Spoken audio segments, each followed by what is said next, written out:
Absolutely. Okay, so We don't have the card. I said I wanted to do a little catch up on some handouts today. First of all, this is actually at the end of the piece with all the 439 malachos. Just to wrap up, we told the Gemara used the term all the time, arba'im chasarachas, right? 40 minus one. And we gave you a few answers. Just want to give you one or two more before we take a look at chalazon. We pointed out that one of the malachas, tofer, sewing, is enough to do 2 stitches. However, if you do 2 stitches, in order to make sure it doesn't come out, then you have to do kosher. You have to tie the ends of the rope, the ends of the threads together. So therefore, practically speaking, the minimal amount of sewing can only be done if you're going to do kosher with tofer. So therefore, really, it's tofer itself. It's like a double malacha. Now, the truth is, and that's the answer given by the one of the answers given by Tosas Yontiv. It's not really that effective an answer, because the truth is, if you did more than 2 stitches, you did 3 or 4 stitches, you don't have to tie the ends. So only if you do the minimal amount of 2 stitches, then you'd have to tie it. So that's one of the answers that's given. Another answer we had seen towards the beginning when we started doing this parak, which was about Zoreya and Choresh. We said Eretz Yisrael they do Choresh. They have to plow. They have to plow before they were able to seed, and then plow again. So it looks like it's almost 39 plus another extra plowing. That's another answer that's given. Other answers that are given. Another answer given by Tosfos Yontif is the fact that when we talk about 39 malachos, so there we use the term 40 minus 1. The reason we use so why do we use 40 arboim chasarachas for malachas? Because the Torah actually used the term arboim yakenu lo yosiv. Right. You should give 40 and you shouldn't add more. So to make sure we don't add more, we only give 39. Right. But the Torah doesn't say 39, the Torah says 40. So they use the similar terminology for Shabbos. They say the malachas of Shabbos are 39, it says arboim chasarachas. Even though the Torah says 40. Right. But the Torah says 40, but we give 39 lashes. The same. I agree. That's what we do. Correct. So therefore, the same terminology. If we have 39 malachas, then right. Makes a lot Now the other answer I'll just share with you. It's I guess a double-ended answer. Is the Gemara actually in Daf Mem Tes Amud Beis discusses the number of times it says the word malacha in the Torah. And if you count the number, I didn't double check this, but I'll take the word. If you count the number of times it says malacha in the Torah, you end up with 39. Actually, you end up with 40. Okay, and the Gemara you'll check it. It says the same as the. Program. I could just put it end up with 40. So the Gemara, the word malacha. Okay. So the Gemara says that actually one of them you don't count. That's how you get down to 30. Which one don't you count? So the Gemara either says the malacha about the word hamalacha isad dayam. They had enough word. There was enough that was given for the Mishkan. Right. So it really was if enough malacha is not malacha. It's non-malacha. Right. Then the other one that's in and out, and the other one they suggest is when Yosef is seduced by wife of Potiphar. It says, "Vayavo, he came lasos malachto." He came to do his work, right? Right. And the question is, and what? Vayavo ba'isa lasos malachto. He came to his house to do the work. And what work did he come to do? So there are 2 discussions in the Medrash. One says he came to work like every day, and there was nobody around because they all went to this idol festival. I'm sorry. No, not a birthday. I don't remember the Torah saying anything about any festival. But there's nobody there. They're all cleaned out. That's a different part of the story. Now, the other thing the Gemara says, and the Medrash says, and this makes a whole lot more sense, that he came to do his malach. He came to actually submit to the wife of Potiphar. In other words, that's the malach he wanted to do. He finally said enough. I'm going to break, if you will, divide myself from everything that my father told me. So what happened then? So as the Medrash says, she comes over to him and he's about to give in to her. And suddenly he has his vision of Yukno Shul's father. He sees his father, and of course he recants and throws her away, and of course she's rejected, and the whole thing unravels. But once again, that's a situation with that malacha. Clearly, if the Medrash is correct, that malacha is not a malacha. It refers to actual sexual intercourse or whatever. And it wasn't carried out. Correct. 40 times the word malacha, or 40 times any variation thereof, like malachto. I think probably any variation. Look it up. I'll Google it. I have a dictionary. You guys are Google. So you can stop by looking at the Gemara 49b and see how they translate. I don't think the Gemara gives the list. Anyway, so that was just in terms of kind of wrap this up. Why the Gemara always refers to arboim chasarach as 40 minus 1 when it talks about 39. So that's the other place where it is, and they're connected. Right. So I said today that we would take a look at this piece about the chalazon. There's a handout. Okay, this is. It's I don't know that everything is right in this handout, but it's a fail. What's right today? No, I mean authoritative. Okay. Variations there. It says variations. Yeah, correct. There's malach-to and malachet. Okay, right. So there are two handouts. This is the first one, which comes from. I've often looked at this. dafyomi.co.il. Yeah, he has one. Jonathan has one. Okay, so what is this chalazon? What is this chalazon? It actually gives you the history here. It's clear that the Rishonim, by the time of the Rishonim, have no idea what this is, and many of them think it is actually some kind of swimming fish or something. So here we go, and this is we'll go through this piece here. What is the chalazon? According to the Tanakh and the Brisa, one who traps that sod and smashes a potzei chalazon transgresses only one malacha, the malacha of trapping.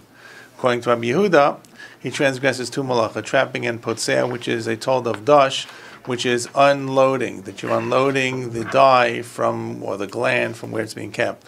One is not chayav though for killing the chalazon. Many achronim point out that we can infer from the sugya here a number of distinguishing features about the chalazon. In addition to these features, there are a number of other distinguishing characteristics of chalazon mentioned in the Gemara. Rashi and Tosas and in the Gemara, Rashi and Tosas elsewhere. Basically, sugyos, is it possible to identify the chalazon and thus the tcheles dye? Okay, so it actually refers you to a longer piece. So to address the question, we'll first list the 10 characteristics of chalazon, which is mentioned in the Gemara that we just learned, and other sugyos. Okay, so the first group describes what the species of chalazon. The Brisa Menacha says its creature is like a fish. In other words, so it's now fish itself. You need to understand does not always mean fish. Like Means aquatic creatures. It means aquatic creatures. Correct. Means aquatic creatures. Number two, the Gemara earlier says that the chalazon, this is where we saw, is captured with nets lowered into the water, and we talked about trying to add pieces to the net. The Gemara here says, this is what we saw in Ayin Hayam and Aleph, that one is chayav for trapping when he captures the chalazon on Shabbos. This implies the chalazon is not a creature that's easy to catch, but rather it's a creature that runs away when one tries to catch it. And that's because we know that the malach of trapping applies only when one captures an animal that is able to flee and that tries to run away when it's being hunted. This is a general rule about tzad, and if we have time, we'll discuss some of the rules that apply to tzad, to trapping itself. But an animal that does not run away cannot be captured. So anything like a domesticated animal, you cannot catch your own dog, right? It's not considered tzad. Tzad because the animal is not going to run away from you. You cannot trap a tortoise because it's not quick enough to get away from you, right, and so forth. So the understanding of that tzad seems to be an issue here. This looks like it could be a creature that could evade capture. Now, whatever that means, okay. Tosas here, in Ayin Hamid Beis, infers that from the Gemara, the one who removes a chalazon from the sea on Shabbos is not liable for killing it, netilas neshama, even if he allows the chalazon to become partially dry. This is because the chalazon does not dry immediately upon being removed from the water, but jumps around a bit.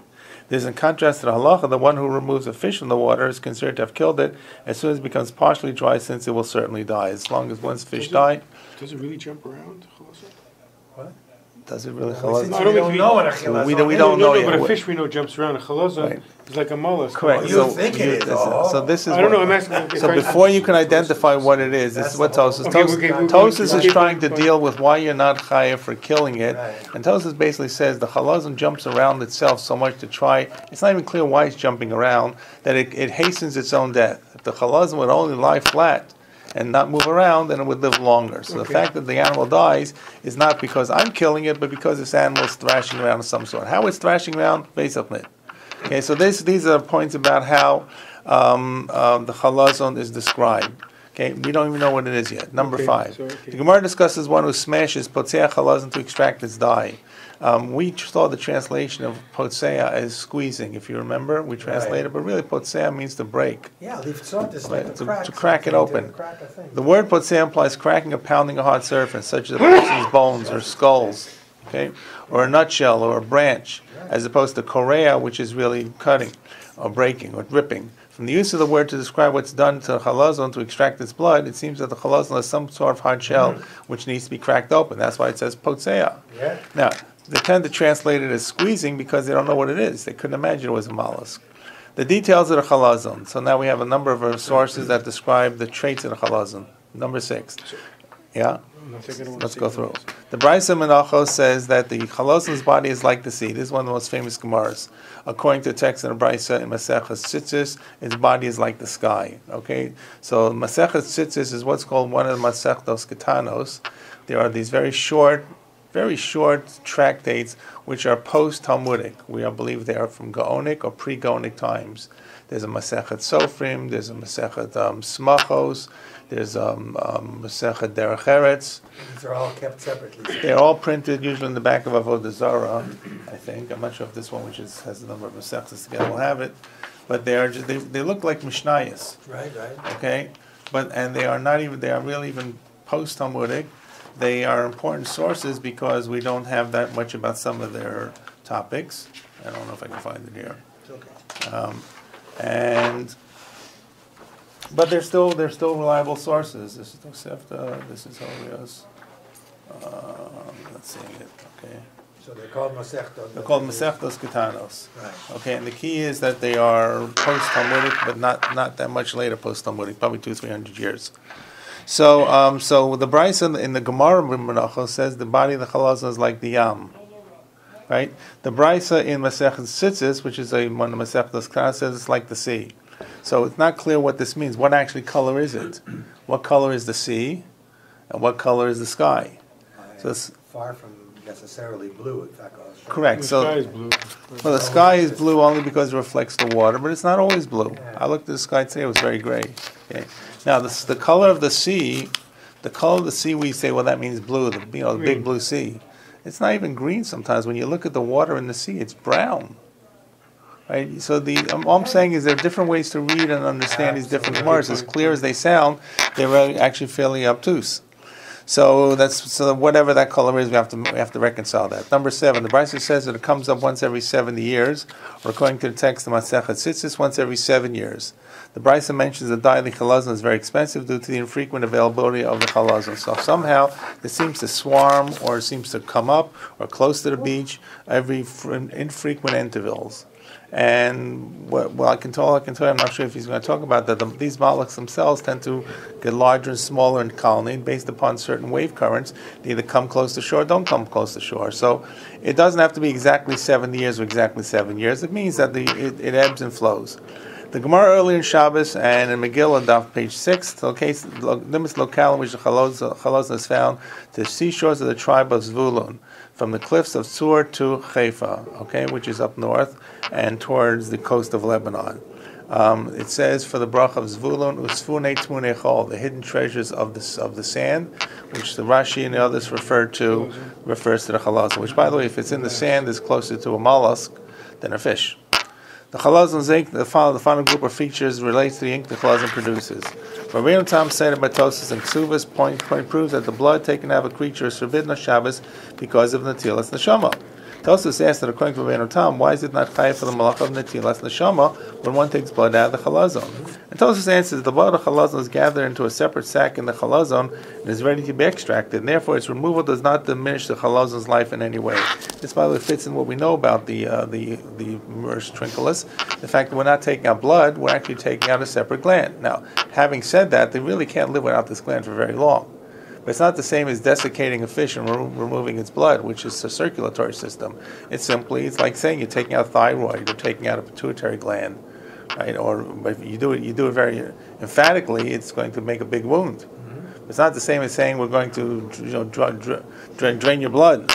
The Gemara here says that if the dye is extracted from chalazon while it's alive, it's of better quality. We saw that here in our Gemara, right? Yeah. Number 11, the Gemara Bava Metzia 61 says that the color tchelis that comes to chalazon is indistinguishable from that of kala ilan, which is indigo, which grows in a plant. The Gemara is talking about the fact that it's hard to kind of know if you have real tchelis or fake tchelis. It's actually talking about, I believe, there's tzitzis on the talis.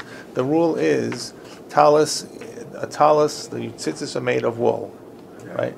And your beged can be made of wool, or it can be made of anything else. Now, if it's made of linen, you tie wool and tzitzis onto it. What do you have?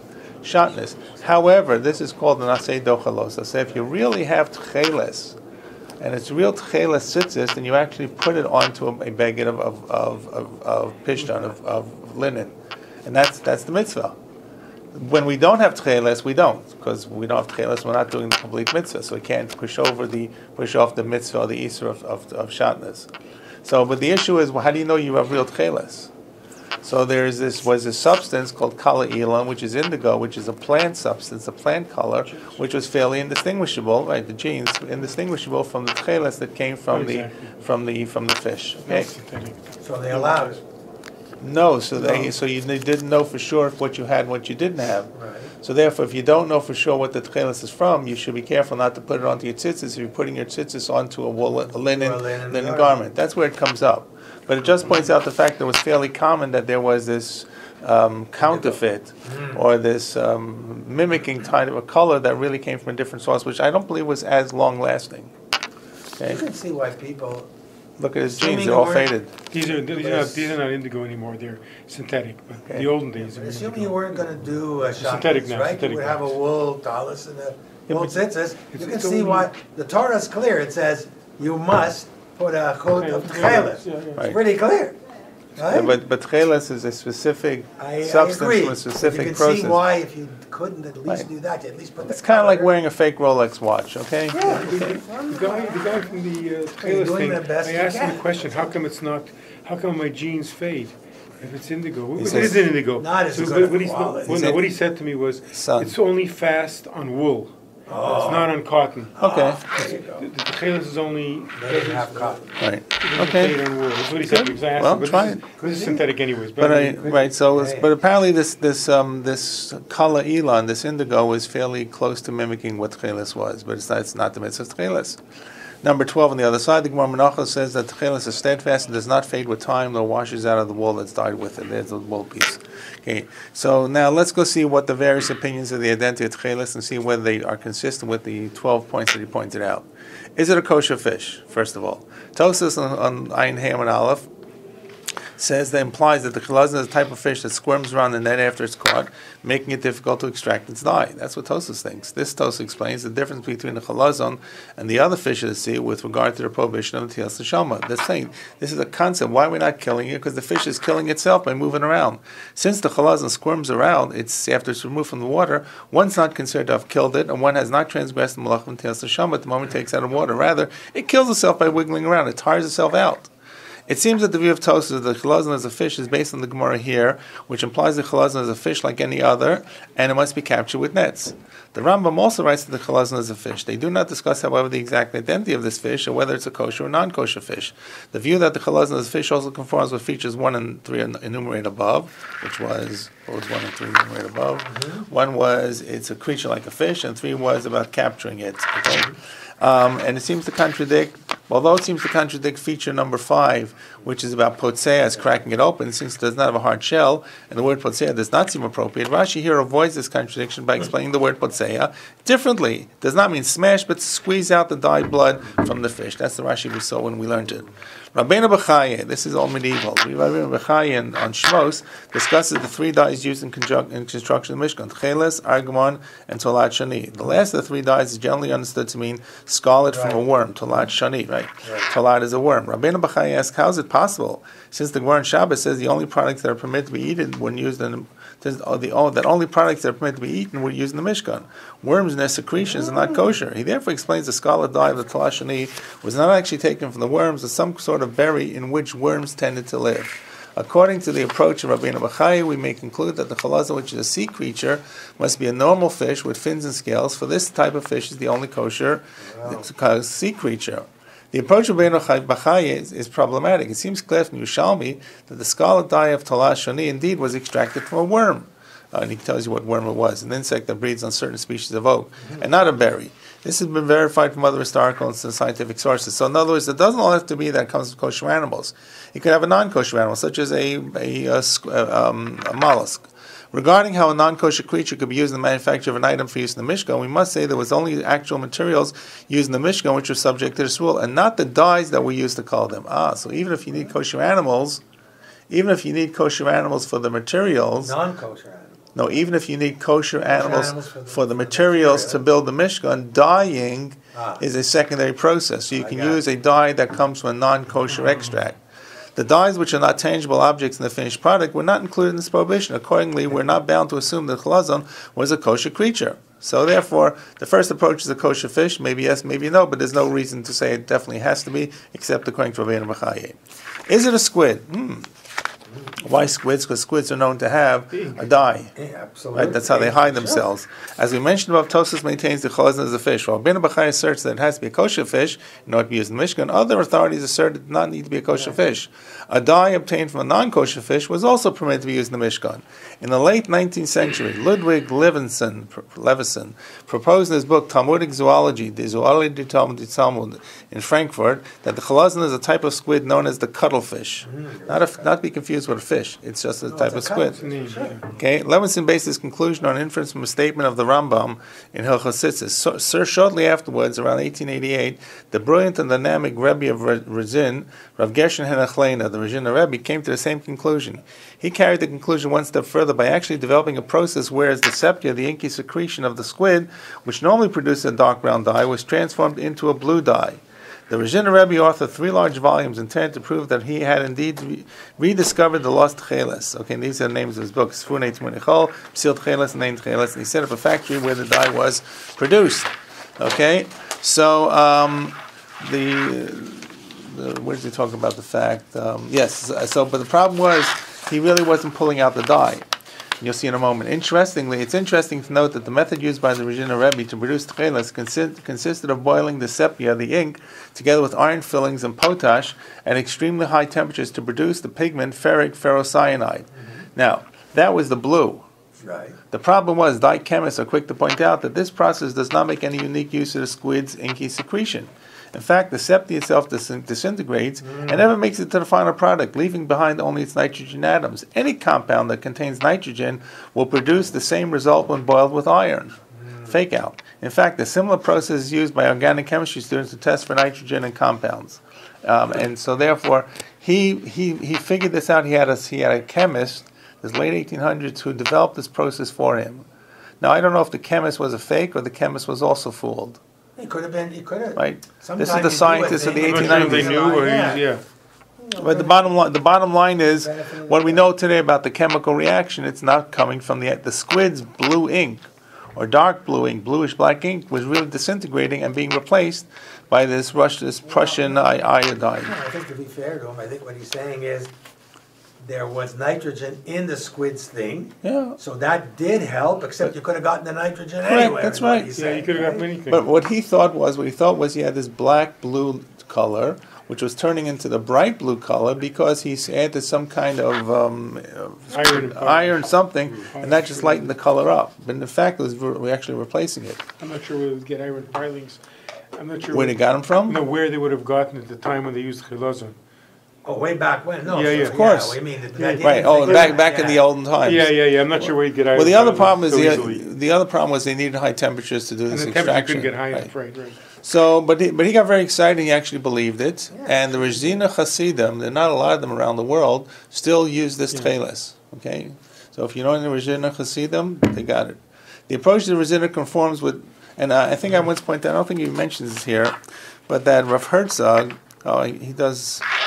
Rav Herzog comes up. I'm not sure if he mentions the Rav Herzog, how he saved the day. That Rav Herzog did research about this and found, of course, it was wrong. But he had a lot of discussions with the Rezin Rebbe, and he came up with all kinds of diagrams. And in World War II, when the Rezina Tcheles factory was destroyed in Europe, the Rezina Hasidim came to Rav Herzog after the war, and he was able to show him the process that the Rezina pre-war Hasidim had used, that they could continue making their Tcheles till today.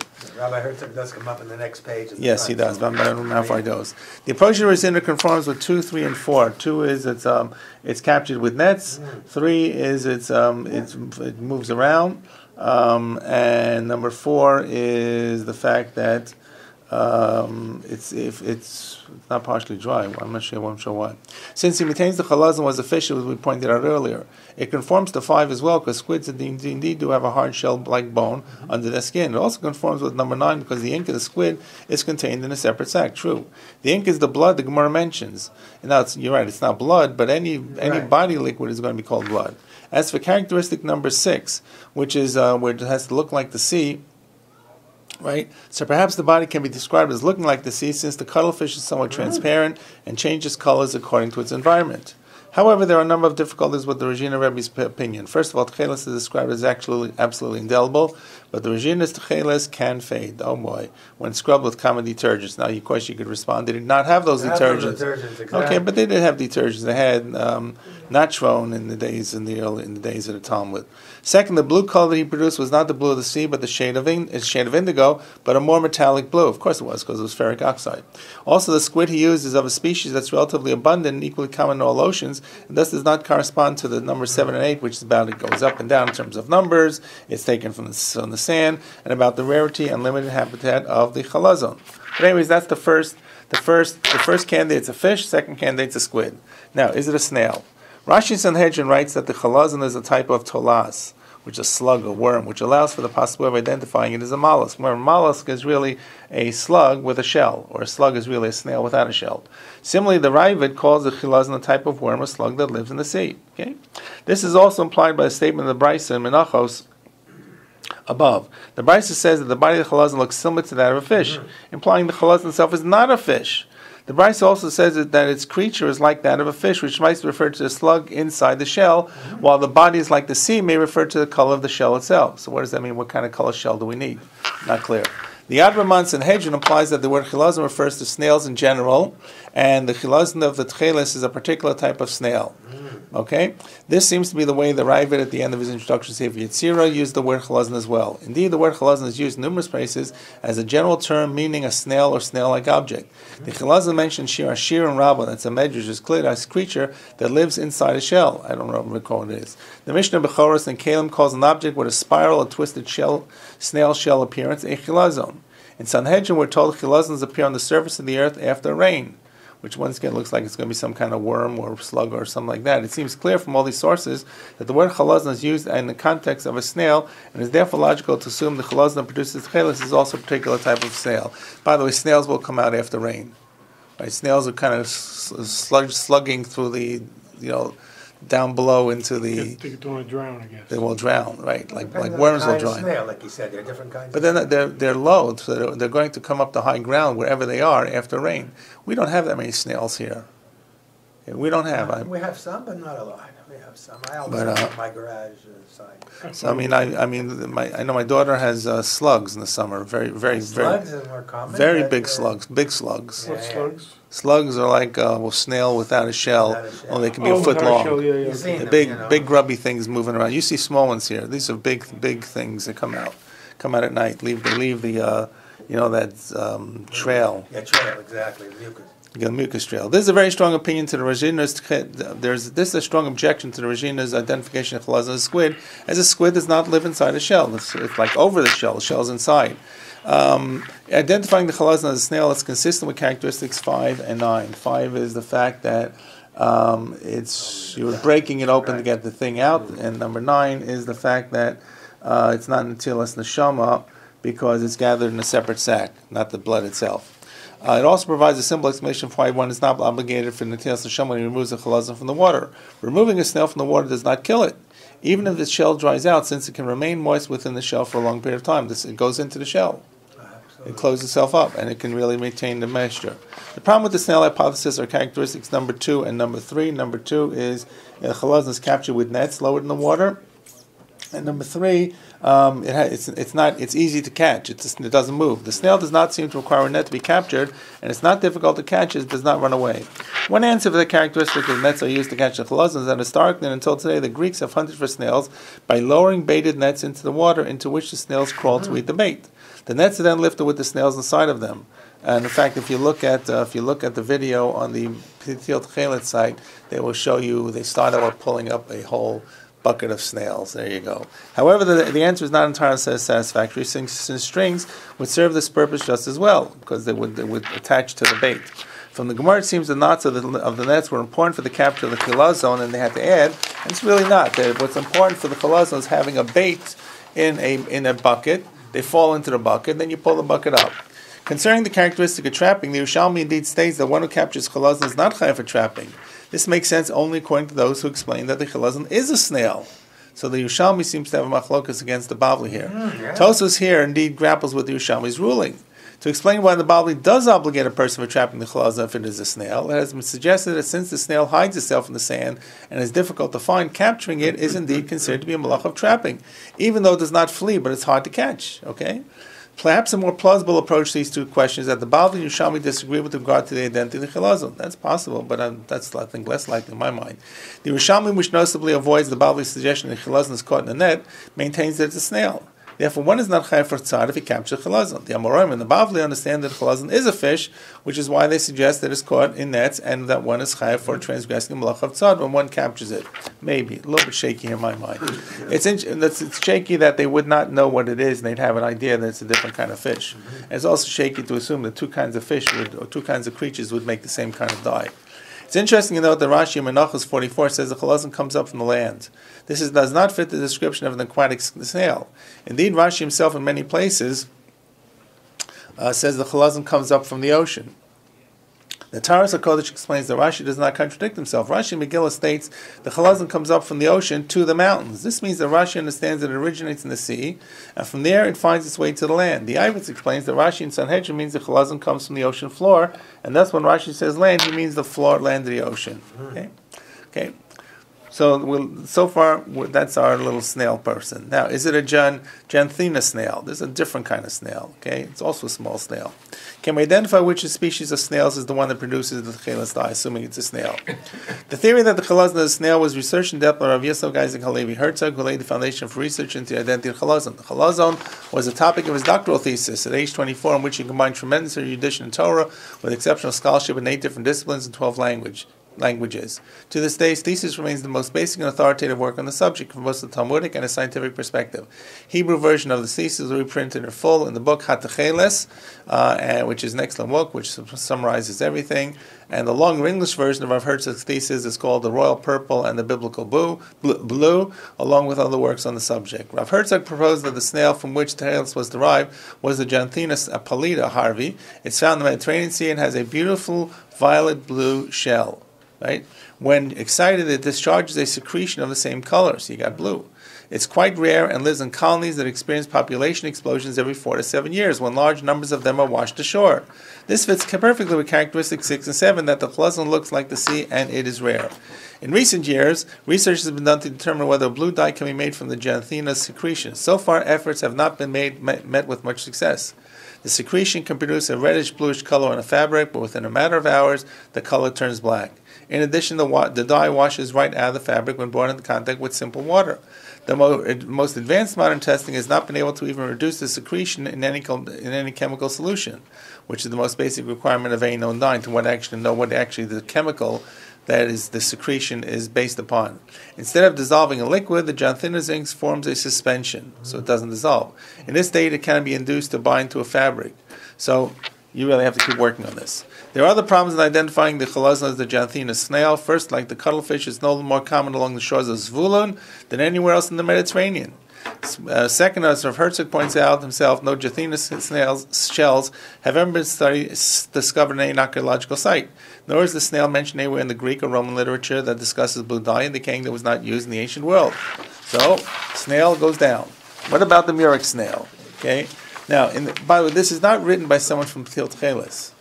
That's why I wanted to do this. The Psil Tcheles people, of course, think for sure it's just the murex trunculus. But this is someone who's actually gone through all the opinions. In the mid-1800s, I'm missing a word. In the mid-1800s, archaeologists uncovered numerous ancient dye-producing factories along the Mediterranean coast, mostly in the northeastern area between Haifa and Lebanon, with large heaps of snail shells alongside them. This is consistent with the Gemara's statement that the only place in Eretz Yisrael where the tchelas can be found is in the territory of Zvulun. Right? Zvulun says Svunei Tmunei Chol in the bracha in Zosa Bracha, which runs along the Mediterranean coast from Haifa northwards. The shells have been identified as belonging to 3 distinct species of snails: Purpura hemistoma, Murex brandaris, and Murex trunculus. So it's now accepted these snails were the source of Turinian purple, the argaman mentioned in the Torah. Okay? Rav Herzog points out that it's clear from a number of Torah sources and historical sources that the Jews and non-Jews extracted their blue dyes from the same creature. This is the reference in his book. Nevertheless, he rejects the suggestion that one or all of the species may be the true source of tcheles for several reasons. This is Rav Herzog's thesis. First, the color of their shells is white, which contradicts the Gemara's description that the chalazon's body is like the sea, which would be blue. Furthermore, more importantly, the dye extracted from these creatures is purple and not indigo. It's a purplish blue. It's very purple. The above-mentioned snails were clearly the source of argamon, or purpura in Latin. Tcheles, which is referred to in Latin by Josephus and Philo as, you can read that word, hyacinthos, I don't know, may have been produced from another snail altogether, perhaps the janthina that he suggested. So in other words, he's got two problems. First of all, the shell is white, it's not like the sea. Second of all, it only produces purple. So it's probably going to be the purple of argamon. Others, such as Alexander Dedekind in Archaeological Zoology, this is 1898, suggest the blue dye of tcheles did come from the snails found in the Asian dye vats. Two of the species were used to produce argamon, while Murus trunculus was used to produce tcheles. This distinction is based on the fact that not far from Sidon, an ancient dyeing site was discovered with two separate piles of shells near it.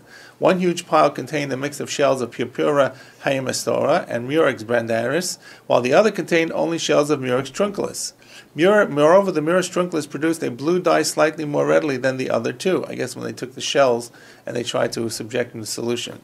Although he personally favored his janthina theory, Rav Herzog himself reluctantly admitted that, quote, the logical conclusion would appear to be that the blue pigment produced by the chilazon was obtained using Murex trunculus dye. It is highly unlikely that tcheles chilazon was not the Murex trunculus.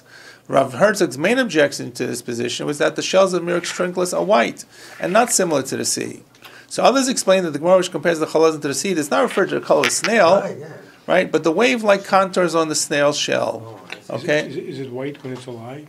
Because it could, after hundreds of years, So it does not really have coloration. So it's probably like, I'm not sure, is he going to talk about it? So let's read the next line, you'll see the answer. Okay, because number 6 said the chilazon's body is like the body, not the shell, because that's two different things. Well, I think when it's referring to the body, it's referring to the body they see, which is the shell.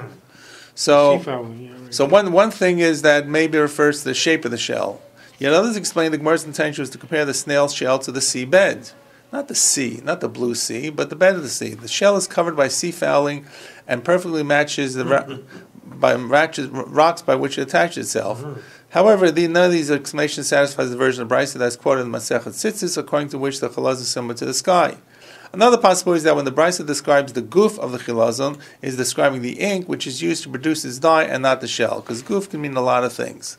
I'll give you an example where goof comes up when the Gemara says that Mashiach is not going to come until all the souls that are in the goof have been born, and it's referring to some kind of sack that the Almighty has that is full of all these unborn souls.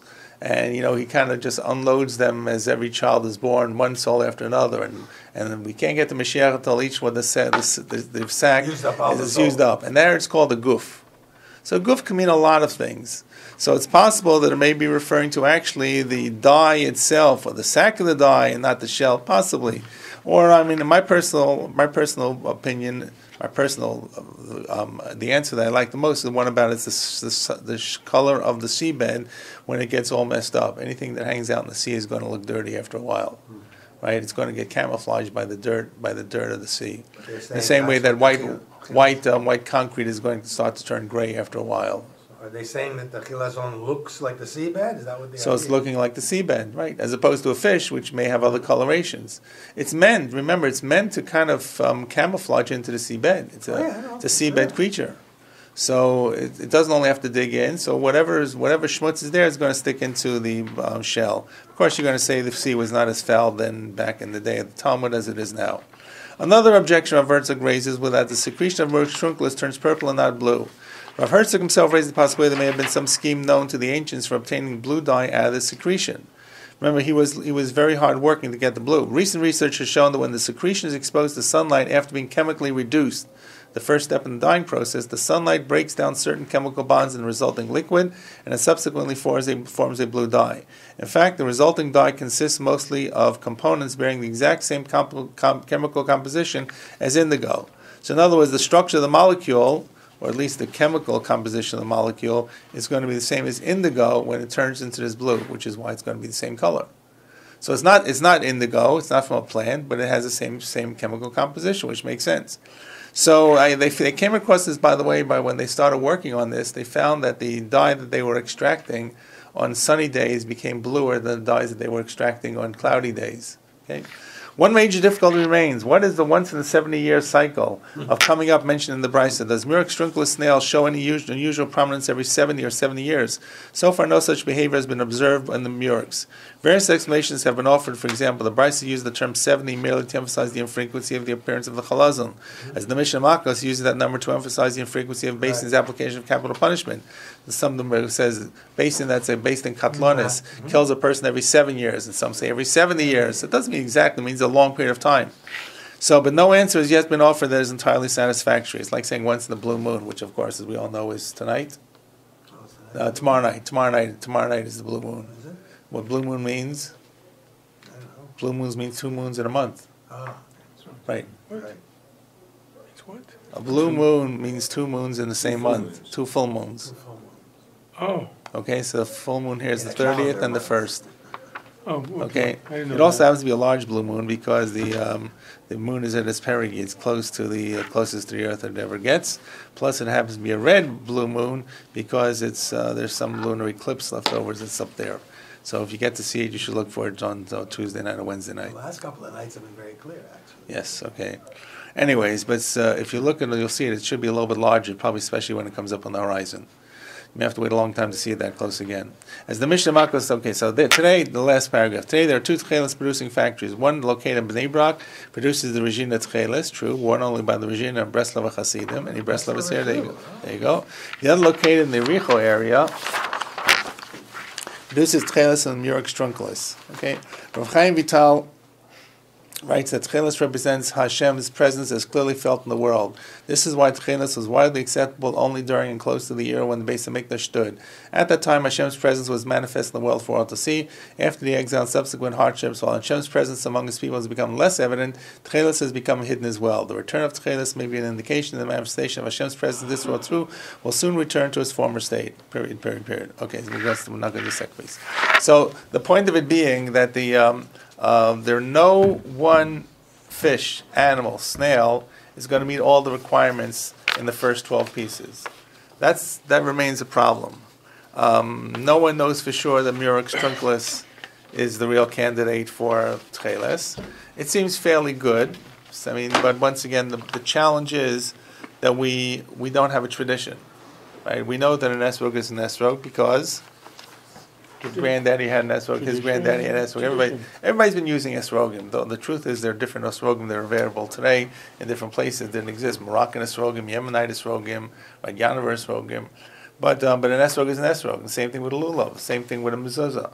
If you kind of drop this off the map and you don't have something for hundreds of years, it's very clear the Rishonim had no idea what this fish was. They're trying to explain this without knowing the reality of what it is.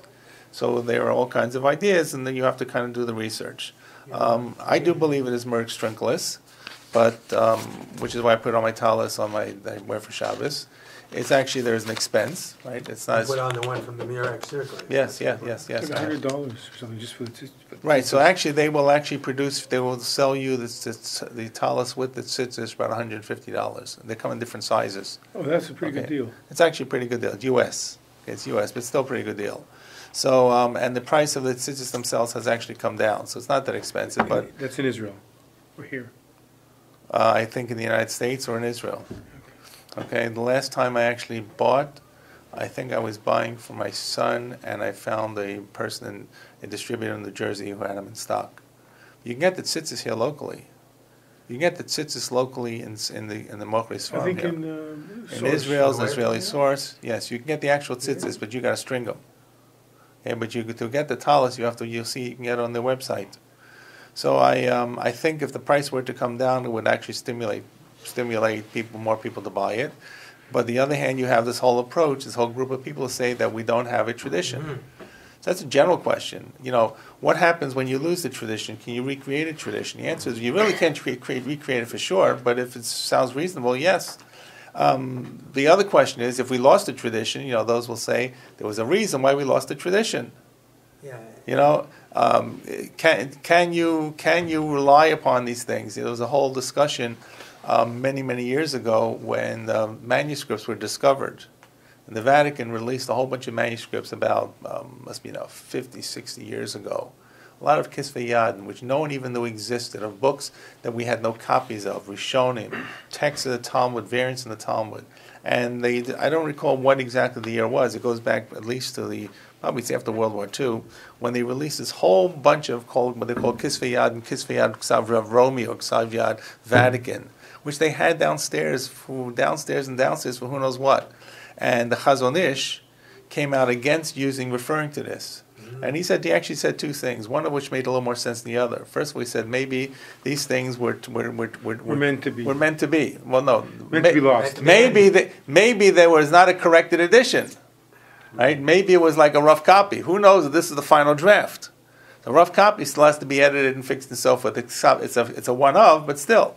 The second thing is if it was lost, it was lost. There was a reason why it was lost. So that became that's not just a statement in philosophy, that can be halachic implications if you find a number of opinions who say this and this and this. It could be different. And it could be different, it could have an impact. So that's a general approach to what happens when you don't maintain the tradition. Right? These books were lost. No one knows how they got down there. Basically, look, they got down there because the church confiscated tons of books. They ransacked synagogues and beis medrashes and yeshivas. But who knows what they were taking and what ended up there and what didn't end up there and what they kept, what they threw out. And second of all, if they were lost, it was meant to be lost. So that's the same thing really with the tcheles. If it's lost, it's lost. Maybe it should be found. Always troublesome for people like me. It's very troublesome. Well, only because you say to yourself, look, if this is so clear, if the Torah is so clear, right, you would think that 5, 10, 20 people would say, yeah, we're going to maintain chelas. I mean, we're not talking about thousands of years, right? We're talking from when? From the time the Beis Hamikdash was destroyed till whatever. I always find these things interesting. But are we sure that the chilazon does exist nowadays? Sorry? You're sure? Yeah. So why don't we say that it's like the tachash? The tachash disappeared. We're sure we will never find the tachash, and the chilazon we will not find until Mashiach comes back. So the tachash already disappeared. Tachash was this mythical kind, this multicolored. Right. So that's the difference. The difference is the tachash was used and only found in relation to building the Mishkan. Right. You don't find the tachash exists afterwards. You don't find the tachash exists before. So we don't know what it was. Or the re'em. Karnei re'em. Re'em does not exist anymore. Yeah, or maybe what's called the aurochs. The aurochs is the predecessor of the ox, which was much, much larger. Think of an ox on steroids. Or that's the name that's called for. That's called Shorabor or something. What's the re'im, right? Re'im is this largest thing. Yeah. Right. An aurochs that has humongous horns sticking out. Wild ox. I think they're trying to breed them now in Germany. Right. Well, Germany, Hitler tried to do that. Right. So we don't know what the re'im is. We don't know what the re'im is, but that's less problematic. We don't know what the tachash is, but that's really because that does not exist before or after. No one can identify it. And where would they find this animal running around the midbar anyway? It sounds like a multicolored animal. It does not sound like it's something that could be survivable in a land that's arid with very poor color. So where did it come from? So that's why that is more of a discussion that it only existed then. But we know that they are wearing cheles all along. For sure. Right? I mean, and not just the days of the Bible, it's going all through. There must be one time where they lost the chilazon. Right. I mean, as I remember, we lost the chilazon at the end of the time of the Gemara or at the time of the Geonim. Yeah. At that time, there were still Jews in between Haifa and Lebanon. Why do we lose it? I'll tell you why we lost it. Because whatever government it was, and I can't recall now which government was, the Muslims or the others who ran the area, they wanted to control the trade. As they closed down many of the factories, so they could keep it for themselves, and they only wanted the dye to be for themselves. They only wanted the dye to be for themselves because it was such a rare dye. It's like saying that you're going to control the diamond mining. And you're going to ensure that you reduce the amount of diamonds that are mined so that you can charge more for them and keep it to yourself. And you'll only give it to certain people. There's a sign of specialness. So when that happened, less and less people could access the dyes, not just for religious reasons, for any reasons, and they stopped using it. Dyeing was very expensive. not like today you go into a store and you buy multicolored garments. People wore black and white in Europe because that's all they had. Even then, dyes were very expensive to extract. So the fact that it became a reduced number, and the fact that the Jews were under very severe pressures in Eretz Yisrael, affected the fact that we lost and stopped being able to use the chalazon or stopped the dye. When that happens for 200-300 years, it's gone. The tradition is broken, and people forget what it was. That's why I don't think there's anything magical why we lost it. I think practically speaking, there were events. Plus, you see that this was a type of thing that kind of came in waves. There was a lot, there was a little. By the way, they started fishing for these things along the coast of Lebanon. They can't get them there anymore. They now have to get them off the coast of Cyprus or Italy or something. I forget, because they overfished them. So but we do know that there are factories that exist from the days of the late Talmudic and post-Talmudic era. For sure, we couldn't have been there again. Right. Like I said, it must be vast. And the only question really is what is it? So far, you look, there are smart people out there. No one is able to find anything that matches up with all 12 items, right? And you say, well, it's most of them. Most of them is not most of them. Most of them is most of them. It's not all of them. You have the archaeology. But part of it has to do with... You have the archaeology. But part, like you said, when we brought up the seabed, so part of it has to do with interpreting what the Mishnah or what the words actually said in terms of the characteristics, right? What they meant by that, right? Right. So I mean, part of it is trying to say that blood is not blood. Blood is referred to body things, squeezing or breaking, right? I think it was hard for people to get over the concept that a fish is not a fish. That a fish can refer to something that's not really meant to be what we would call today a fish, whether it's a squid or whether it's a snail. But you see it. But again, the Torah mentions insects. It talks about 4 legs, and we know the insects have 6 legs. But you see explanations and commentaries that talks only about a certain leg. Whatever. These are It's hard to know you do a mitzvah like that with a trape animal. That also, that bugged me. Like, it didn't bug me a lot, but it bugged me. Like, because you fill in, you do dyes or dyes. It's a dye. It's a Dye. I know, but he's saying bothers him. That didn't bother me that much. I didn't lose sleep. Okay. So I'm saying, so you're right. So that's correct. The Rabbi Moshe makes a big deal of the fact that it has to be kosher. Yeah. So once again, none of the choices are a dead ringer. But the question is, now that every animal has been found, pretty much, well, what else could it be? Now it could be something that's completely extinct, but they wouldn't find the archaeology. Right. So you wouldn't have the shells. The real kicker is the shell factories, the factories for the shells where they were producing it. So we know they're producing it for something. The question, are they producing it for agarman only, or some for agarman and some for tcheles? Exactly. That's it. So That's it. So I said the complicating factor is it does cost money. I mean, if they're charging the same price as tcheles tzitzis as regular white tzitzis, I think it would take off, except for the people who say there's no tradition. Mm-hmm. But I didn't see anybody in New York. New York, when the shuls there, nobody.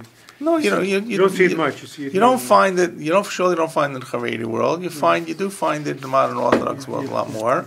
But once again, it's not that. It's only got one. There was only one distributor, Psil Techeles. It's only one group that's making it, right? And no one can really say this is it, guys. This is the esrog you have to die for. That's really an esrog. No one can say that. I'm going to ask you. In your tzitzis, in your Shabbos, tell us how are they knotted? According to Sefer Chinuch, there are different ways to knot them. I know. You pick. I picked the Sefer Chinuch, but any knot, the truth is, b'diavad, any knot is going to work. Correct. You didn't mean the standard knot, 7, 8, 9, 11? No, it's different. Okay. Go into the site, you'll see it. Okay, can you make it the standard one if you wanted to? You could if you do it yourself, yeah. And if There you are order a from bunch of them, ways of there are knotting different it. ways to knot Rambam, them. Yes, there are different ways. First First of all, before we even come to how do you knot them, there's a whole machlokas. How many strings are there? Right? There are. Remember, for tzitzis are 4 strings. They're doubled over, so it's really 8. Yeah, exactly. Okay, so here are the choices. Is there machlokas about that? Yes. Yeah, No, there's Jewish machlokas. How stuff. many of them are tcheles? Yeah, 1 or 2. Yeah. Oh, Is it 1 out of 4? Is it 2 out of 4? It says patil in the singular. Okay. No? Yes, okay, that's fine. So is it 1 out of 4?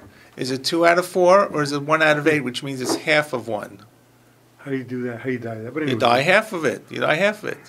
Now, if you if you are interested, go to the site. Yeah. This, by the way, this is a handout. I'm not really getting a chance to do it. You can read it. This is a handout from actually pieces of the site from Psil Techeles, which I had to paste together because the site didn't really copy properly. But they go through a number of the sources that make them kind of believe that this is what it is. This is about the color and the history and so forth.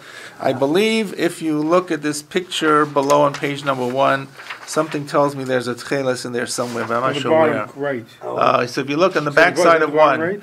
The back side of one now. A copy of the city of Tyre depicts the legend of Hercules' daughter discovering the murex. Hercules' dog. The bottom right. This is not a Jewish coin, okay? Oh, you're not right here. Bottom right here. It's still in the bottom right. What bottom right? The bottom middle.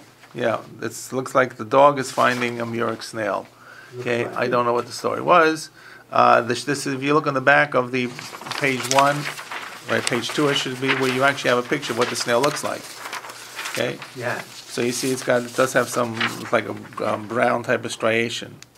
And it goes through pretty much what we went through. Right. Yeah. That's purple. Right. So the story about Rav Herzog saving the Regina factory is found here on page 3, under the picture of Herzog, where he goes through what he did, and some of the other research that was done, and they show you here the chemistry of tcheles, and I'm trying to see. Now, I wish this was in color, but I only have a black and white printer at home, because you have a shard of a vat found in Tel Shikmona, which is from the Bronze Age. The chemical composition of stain is identical to the dye obtained from murex trunculus. So, in other words, the chemical composition of what it actually is. And these are the pictures of the shells. This is probably the most important picture on the back page, the pictures of shells on page 4. Yes. It's a square. Okay. Yeah. This is one of the pictures of shells where they found mounds of shells. They go back to the biblical period. This is what, or maybe Talmudic period, which were broken into the same exact spot to remove the dye itself. Sure. I'm just saying, it's Bronze Age. So how would Rosiner get iron filings? How would the Bronze Age people get iron filings if they don't have iron yet? Well, you say the Bronze Age? I don't know. Bronze Age means they Couldn't couldn't melt iron. No, I'm just saying. Iron is mentioned in the Bible, right? I don't know. In the Tanakh. So Well, he's asking about iron, the Iron Age. Which comes first, Bronze Age or Iron Age? Bronze, The because Bronze lower Age. temperature easier to make. Okay, so It's mentioned in the I Chumash. know Barzell. it doesn't mean that iron is not available. They're just not able to make tools. It's very rare. Not make tools within it. I think it was very rare. I think it's mainly meteoric. Yeah. I was looking at a site there. King Tut had a knife made out of iron. What kind of iron? They couldn't melt iron. They got it from a meteorite. They took a piece from a meteorite, like iron from the meteorite, and they cut a piece and they made a dagger out of it. But when did the Iron Age This start? was Quite a way back. They tested it. They saw by the chemist. That's what I'm saying. It's like Afterwards. Certainly but in the time of our kings it was already. Anyways, while I'm away for 3 Small weeks, amounts. the homework you all have is you have to go to the site of Psil Techeles. Okay. I did that already. That's it here. Is it? And I don't. This is just called Ptil Techeles. It's not gonna be that hard to find. Where'd you spell, though?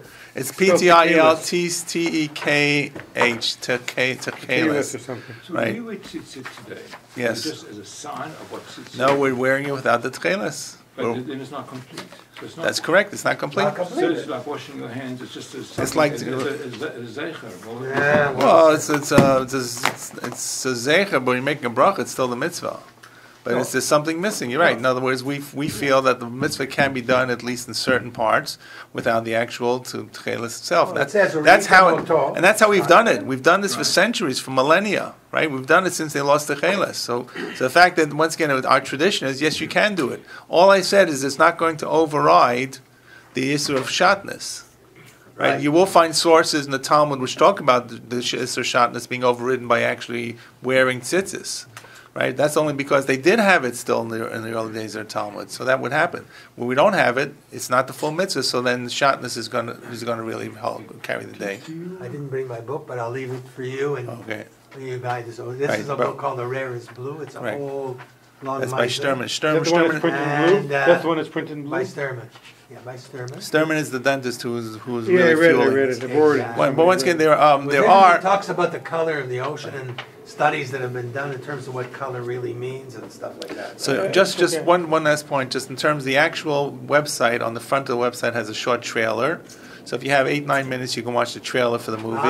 It good. does have a number of longer videos that are on the site, within the site about actually the whole process and how it's done. So if you have hours and hours of time, you can sit and watch it. So I'm, of course, being facetious about homework, but I'm saying if you are interested, it's actually impressive that it's really true. Once again, we can't say veracity because we've just seen some problems, but it looks like they're closest to the money on this one. And I said I challenge you to go look at it and then make your own decision. Okay? Sounds great. Do you know the supplier in New Jersey for